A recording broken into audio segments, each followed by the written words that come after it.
Hi there and welcome to my video. I don't usually make these, but a good friend of mine, Fiverr from Sugar Candy Miniatures, asked me if I wanted to take part and do a special collab for Pride Month to highlight inclusivity in the hobby. So I jumped at the opportunity. The idea was that each creator would take a model or two from a complete Gloomspite Gits army and paint them up in our own styles, but for a theme that Fiverr chose. And of course the theme they chose was Send in the Clowns. Oh crap. I hate clowns. They scare the crap out of me. But I do love to support my friends, so send in the clowns it is. I started by choosing which model I wanted to tackle, and since this would be my first Games Workshop model, I wanted to start simple. The Brugit has a fun vendor design, which I really thought would be fun for a circus and gave me a lot of ideas right out the gate. So once I had that model, then I had to figure out which clown I was going to do, and looking at its face, I knew exactly which one it had to be. It's got this fun hairdo where his hair sticks out to the sides, and that really reminded me of the creepy clown from the Spawn series, the Violator. So I had to pull up some pictures and look at them for reference for colors and patterns, and then I had to wait for the model to arrive. Once the model arrived, it came down to assembly, and I have to say, it was a very easy assembly. The whole thing took me probably about 4 minutes to assemble. I cleaned up the model as I assembled it with like the sprue marks. I took them off with a hobby knife. I didn't go as far as to sand everything, although I know that's definitely what some people do. The only thing I did differently in the assembly than what would normally be expected is that his arm is normally in a pose where it's kind of out like I want your money, and I wanted it kind of out like handing someone something, so I just kind of put it at an angle and just put a gel type super glue in so it kind of sticks tacky and then dries really solid. So when it came to painting it, I started with the body and the face. That's mostly because, I mean, those are the biggest parts of the model, so they require the most paint and base paint. But also, I really wanted the clown part out of the way because I was basing it off of something. So there's a reference there, so people will be able to tell if you kind of did it right or wrong just at a glance. So I always get a little nervous about details like that. So I did that first. Then I focused on all of the little vendor details. Those are actually my favorite part of any model, is all of the little tiny things. I always love filling in all those little tiny details, and this model is basically just tons of that. So for the project, I used exclusively the Army Painter line of paints and washes. I got that as my very first set of model paints, I think like 2 years ago, and I still pretty much only use that. It's a great value, and the paints are pretty decent quality. I know a lot of people prefer lots of different kinds of paints, but for me, budget was always a big thing, and because you can get them in one big box, I found that to be the one that was most appealing to me. And then I also used the Army Painter Psycho Detail brush, which is the finest brush in terms of like point that they make. I find it very easy to do a lot of the fine details, which is again my favorite part, with a brush that fine. I've seen people use a lot thicker brushes when they're doing things like, you know, dotting eyes and things like that. I just don't have that fine of a control unless I've really just got no way to make a mistake, and I find that's what the Psycho Detail brush allows me to do. For the project, my painting techniques are pretty basic, especially compared to a lot of the other people in this collaboration. But what I like to do is start with just base coats of simple paint, and then what I'll do is some dry brushing to kind of highlight areas. So on this project, I dry brush mostly on the big pot, on the smoke from the pot, and on the big stick contraption like that holds all of the bits of vendor food. Then what I do is I usually apply a wash over everything, and that's kind of where I stop. I'm not really good at eyeballing and mixing paints, and I'm always afraid that I'm going to ruin it, so I kind of tend to go that level of detail.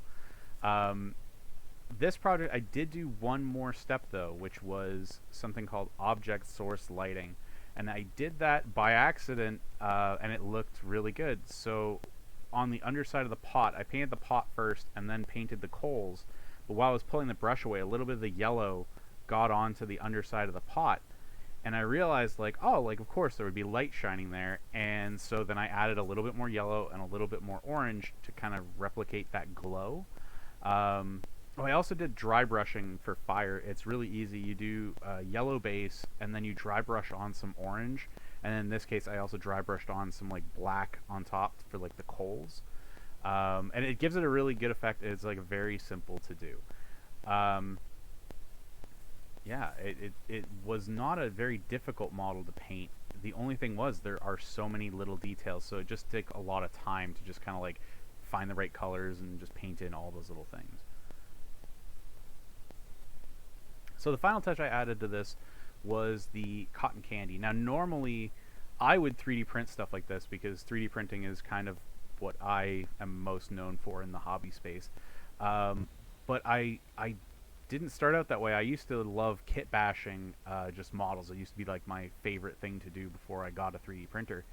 And so I was like, I think I can go old school on that. So what I did was I found Q-tips, and I thought if you kind of pull the end of a Q-tip out, you can kind of fluff it a little bit, and it makes it look a little bit more like cotton candy. Then I took an alcohol ink, and literally just one drop on the end gave me the color I was looking for. And I just trimmed off the stick portion so it would fit in his hand better. And it looks good. I mean, it's a little large for the model, but I also just think that it looks kind of fun and ridiculous. I've been to circuses where you can get like a bag of cotton candy the size of like a toddler, so it's not beyond the scope of reality. So I kind of like that, and that's what I went with there. Anyways, so overall with this, I would say I'm very happy with how this model came out. I think all of the details are picked up on. I think that, you know, it uses I would say kind of like intermediate to simple painting techniques, but it gives it a decent showing overall. That being said, I have left up a final image of a group shot of all of the creators that took part in this project. And I will be leaving links in the description below to each of their videos that will be posted for this collaboration. And I really hope that you go and check them out because a lot of the people here are really incredible people. And it was a lot of fun working on this project with them and getting to see their process and watching it come together. And frankly, some of their takes on the theme were incredible. I can't wait to hear some of your reactions to them. And that being said, I'll leave you with a final thought. The whole important part of this project was the theme of inclusivity in this hobby. And that's something that's very important to me. There's something about being able to just go to a game store and just know that you're in a place where outside doesn't really matter here. You know, we're all here to play a game. We're all here to enjoy the hobby. And that's always been my experience. And I realized, though, that that's definitely not everyone's experience. And it's really important that when you get the opportunity to help someone feel included, that you take it. It's very often easier to be quiet if you see something going on and to not take part. But it's kind of up to you to be the change that you want to see. So if you see people being excluded from a hobby, you know that's not right. So step up, you know, open that door, invite them in, invite them to your game, make sure they feel included, because that is a little bit of good that you can do that'll make someone's day a lot better. And that, to me, is what this hobby's all about. Some of the best times I've ever had were at games where I walked into a store and met people I'd never met before, and we became best friends.